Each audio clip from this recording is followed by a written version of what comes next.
This is Steve Wright for YUVsoft with a tutorial demonstrating an important new feature of the latest version of the depth propagation tool, mask processing. The basic idea is that by providing a few simple rotomasks to the depth propagation tool, dramatic improvements in depth map quality can be achieved along with major reductions in labor and time. In an earlier tutorial titled Depth Propagation for Foreground Objects, we saw how the depth propagation node can be used to create quality depth map for foreground objects. Just 3 keyframe depth maps plus an ordinary rotomask were needed for the foreground. The 3 depth maps were first composited over a gray background to prevent depth leaks, then both the foreground and background layers were processed with separate depth propagation nodes and the results composited. The masking feature of the new depth propagation node provides an even higher quality result for much less labor. Using the latest version of the depth propagation node, we only need to paint high-quality depth maps for the key frames, only 2 in this example. Note that I've adjusted the viewer brightness and gamma to make things easier to see. Next, we input the rotomasks, which only need to be created for a few problematic objects in the shot. We now only need 1 depth propagation node to get high-quality depth maps for all foreground objects for the length of the shot. Not only are rotomasks much easier to create than depth maps, but they are only needed for the few problematic objects and no compositing required.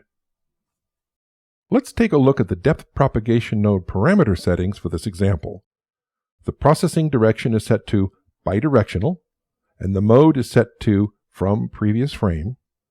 Correction is set to yes, thick borders to yes, the radius dilation is 1, and radius of blur is 4, and smoothing is set to no. Now let's compare the results of each different approach. Here we can see the huge number of depth maps required for a high-quality stereo conversion when done manually. As I'm sure you're aware, creating this many depth maps is expensive and time-consuming.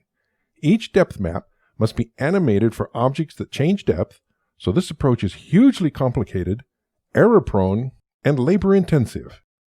Manual depth maps can get the wrong depth value, be composited in the wrong layering order, or omitted completely. 200+ layers per shot are not uncommon, and each layer can be made up of dozens of individual shapes, making it very difficult to troubleshoot. If we use the new depth propagation node with just 2 keyframes without any masks, we still get good results, but there are problem areas here, around this flag, and over here, with the man's hair blowing in front of the thin ropes. If we provide the new depth propagation node with this mask input, still using just 2 depth map keyframes, we get this dramatic improvement here for the flag, and here for the ropes. These results compare quite favorably to the manual approach, but require a fraction of the number of masks, saving time and cost.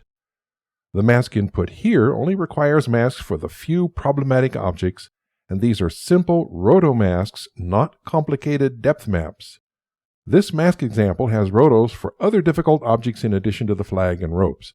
This character here was included as he's the center of the focus of the shot, so we need the highest quality there. Let's compare the labor and quality of the 3 workflows: manual depth maps, depth propagation without masks, and depth propagation with masks. The highest quality, of course, is manual depth maps, which for this shot required 18,600 individual depth map shapes. Using depth propagation without masks required only 300 shapes for the 2 keyframes, less than 2% of the manual shapes, but with some quality problems. Depth propagation with masks only required 3,550 shapes, less than 20% of the manual shapes, but with comparable quality and a fraction of the work.